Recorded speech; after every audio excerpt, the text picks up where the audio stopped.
There's something just so beautiful about snow in the NFL. Football, tackling your friends, beautiful snow falling down day or night.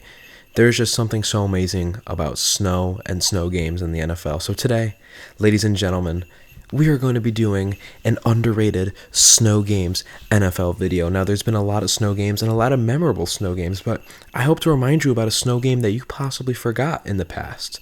Now, obviously, we just had a beautiful snow game between the Browns and the Steelers, with famous Jameis making his moves, making his plays, and actually leading his Browns to victory, which was a beautiful snow day miracle.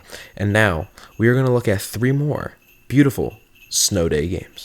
First off, I do have an honorable mention. It is this Chiefs-Redskins game from 2013. I am a diehard Commanders/Chiefs fan, and the fact and the reason is that this, game is not in the video is simply because I'm like I said, diehard Redskins fan, and we lost by a lot. So I'm not going to review and talk about a game where we lost by a lot. My poor Pookie, RG3, got beat up this game. Mike Shanahan was old and decrepit on the sidelines. So, I'm not going to review this game. I have no other details for you besides this game makes me very sad. But yay, snow! First of our games that is a forgotten snow game. Do you remember the Cleveland Brown versus Buffalo Bill game, 2007? One of those rare Cleveland Brown winning seasons during this early 2000s. And honestly, this is one of the more iconic snow games in NFL history, in my opinion, that does kind of get forgotten about. Now, this beautiful game was attended by 73,000 fans, and a brutal snowstorm hit with crazy winds exceeding 30 miles per hour, and temperatures hovered right around 20 degrees, but that wind chill was horrendous. Now, something that made this game so special was the commentary team of Gus Johnson and Steve Tasker. I mean, Gus Johnson, his enthusiasm, man, his aura, it made watching the recap and the replay of this game when making this video fantastic, amazing, unbelievable. Now, this was obviously a defensive slugfest. I mean, come on, guys. It's a snow game. What are you expecting? But snow actually continued to fall throughout the game, which made it so much more fun, so much more entertaining.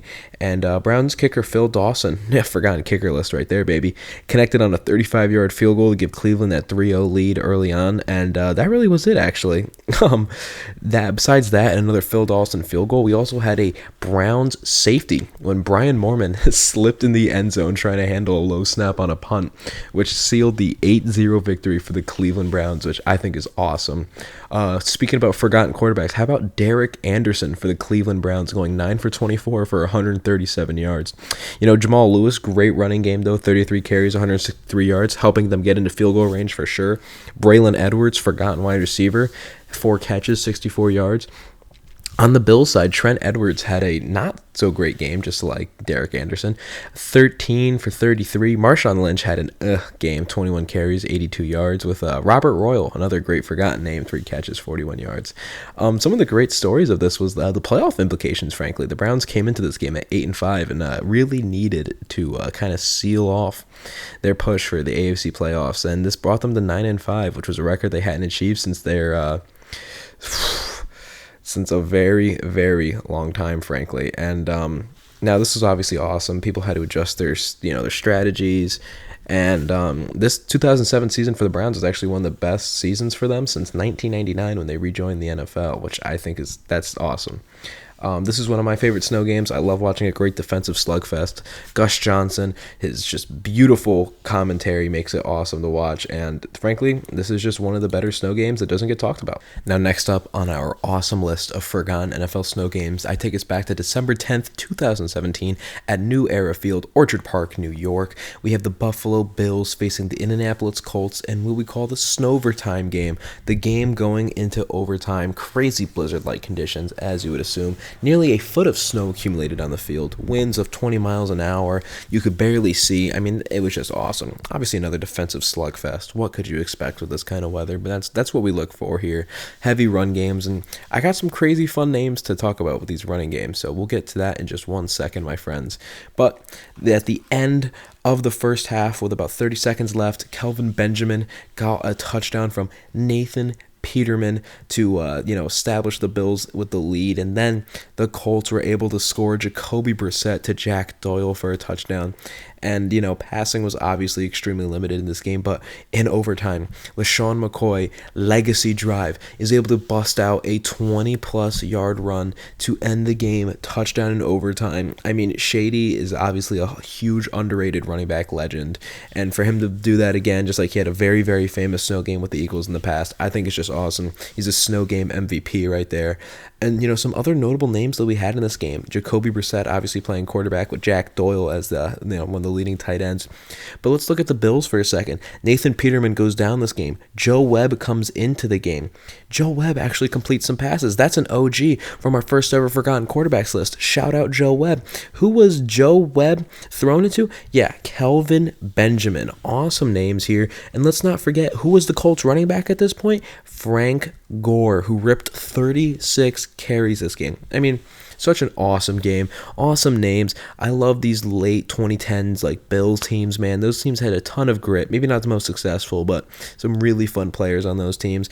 And this Colts team, that was kind of in the middle of searching for their next quarterback. I mean, some awesome players on this giant little turnover of a roster. And as you would assume, this game became pretty famous because of the crazy conditions and really the story of just Shady McCoy's huge run to win the game. This actually kept the Bills' playoff hopes alive, and they would actually end up clinching a wild card spot, which ended their 17-year playoff drought, which is just so, so awesome. Fans love this game. I love this game. I hope you guys are now remembering this game and enjoying it a little bit. And this is just like the beauty of NFL football in the snow. No, it's not 92, it's 97. Jimmy Jones. Now someone touches the football here. Watch what happens. It's Leon Lett.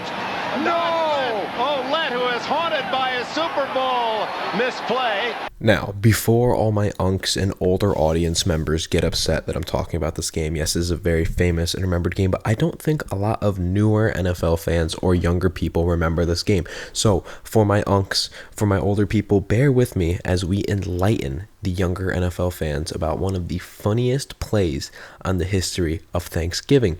Now, this is a Thanksgiving game. Dallas Cowboys playing the Miami Dolphins. Miami Dolphins obviously being from Miami, real sunny team, not exactly great for the snow, but neither are the Dallas Cowboys, frankly. This was a very rare Texas ice storm, coated the field, made it super hard to play in, and this was televised nationally on CBS. And that first clip that I showed you with the hilarious commentary from John Madden and Pat Summerall, two of the most iconic voices from football, they detail how Leon Lett touched the ball, making it become live, allowing Miami to recover, get another chance to win the game because the ball was downed on the 1-yard line, and they ended up making that 19-yard field goal to win. One of the craziest games in NFL history. Obviously, Leon Lett made a huge blunder in the Super Bowl as well. So just another tough blunder. One of the funniest games I think you'd ever see, though. Classic game, though. I mean, Emmitt Smith running the ball, scoring a touchdown. It's awesome to see. Troy Aikman for the Cowboys is always awesome and wonderful to watch. Steve DeBerg, shout out to DeBerg on the Dolphins for a measly 50% completion percentage. Leon Lett's huge mistake is one of the craziest and funniest in NFL history, but Leon Lett was actually a really good, productive player. Mistakes like this kind of overshadowed his actually good career, unfortunately, but that's what happens, man. People remember clips, unfortunately. I try to be different here at Gabe Sayers. I try to, push out this long form. I'll definitely get into some clips, but pushing out long form here. But yeah, people remember those little clips, man. Miami's resilience, being without their Hall of Fame quarterback Dan Marino, pulled off one of the craziest Thanksgiving victories in the NFL history, and Cowboys fans were outraged. Leon Lett did actually handle the aftermath with grace. He apologized, and Dolphins fans celebrate this as one of the most fun wins in their team's history. A staple of NFL bloopers, and just a lovely game that all my newer fans should definitely check out and watch. Now, ladies and gentlemen, I am obviously an established system flag football quarterback, as you can see by this footage, as you can see by that absolute dime that I just tossed. I never got to play in the snow, but I also was a ref for my college, and I did get to ref a couple times in the snow. Something about snow games just means so much to me. It means so much to Christmas, the vibe, the aesthetic. I mean, a snow game in the dark, a snow game during the day, both have just such different vibes that I absolutely love. One of my favorite core memories growing up was just playing football with my friends at midnight in the snow. There's about 6 of us. But it's one of those memories with the beautiful snow falling in Connecticut that I'll just hold with me forever until the day that I die. So I hope to share my love of snow games with everybody here on YouTube. My name is the Gabe Sayers Believer. Do you believe in what I'm saying? I have no idea. Smoke crack, eat drywall. I'll see you guys all again very, very soon.